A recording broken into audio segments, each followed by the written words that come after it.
சிறகடிக்க ஆசை சீரியலில் அப்கமிங்கில் என்ன நடக்க போகுது அப்படிங்கிறத பார்க்கலாம். கடந்த 4-5 எபிசோடாகவே வந்து பார்த்திங்கன்னா பூ கட்டுறது தாங்க போய்கிட்டு இருக்குது. ஸோ பல்காக ஒரு ஆர்டர் எடுத்து ஒரு 500 மாலை பூ கட்டணும் அப்படின்ன உடனே வீட்டில் ரொம்ப கலகலப்பாக பூ கட்டிக்கிட்டு இருக்கிறாங்க. குடும்பமாக சேர்ந்து வெளியிலேருந்து ஆளெல்லாம் கொண்டு வந்து. ஸோ அதே டைமில் நம்ம முத்துவோட வழக்கமான நக்கல் நையாண்டி இது எல்லாமே இருந்திருக்குங்க. 4 நாளாக ரொம்ப கலகலப்பாக போய்கிட்டு இருக்குது.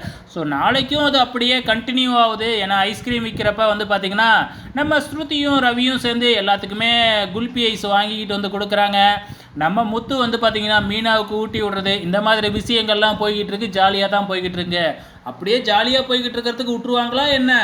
கண்டிப்பாக ஒரு சிக்கலை கொண்டு வருவாங்க இல்லையா? ஸோ முத்து மீனா அப்படின்னாவே அவங்க கஷ்டப்படணும் இல்லையா? அதை தானே கொண்டு வருவாங்க. அடுத்ததாக அதை தாங்க கொண்டு வராங்க. ஸோ இப்போ இந்த விஷயத்தை தெரிஞ்சுக்கிட்ட அந்த பாண்டி என்ன செய்கிறாப்புல, அதாவது சத்யா இப்போ வேலை செய்கிறானல்ல அந்த ரவுடி பயலுக்கு எப்படியோ இந்த விஷயம் தெரிஞ்சிடுது. ஸோ அவங்களுக்கு இதனால் லாபம் கிடைக்குமே, விடக்கூடாது, அவங்க கரெக்டான நேரத்தில் அந்த மாலையை கொண்டு போய் டெலிவரி பண்ணக்கூடாது அப்படின்னு சொல்லி ஆட்களை செட் பண்ணிடுறாங்க. மாலையெல்லாம் கட்டி எடுத்துக்கிட்டு போகும்போது கண்டிப்பாக ரவுடிங்களை விட்டு ஏதாச்சும் பிரச்சனை பண்ண தான் போகிறாங்க.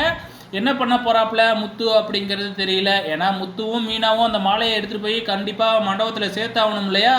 ஸோ ரவுடிங்களாம் வந்து ஏதாச்சும் கண்டிப்பாக இடைஞ்சல் பண்ண தான் போகிறாங்க. ஸோ முத்துவும் மீனாவும் அதை சமாளிப்பாங்களா அப்படிங்கிறத பொறுத்திருந்து பார்க்கலாம்.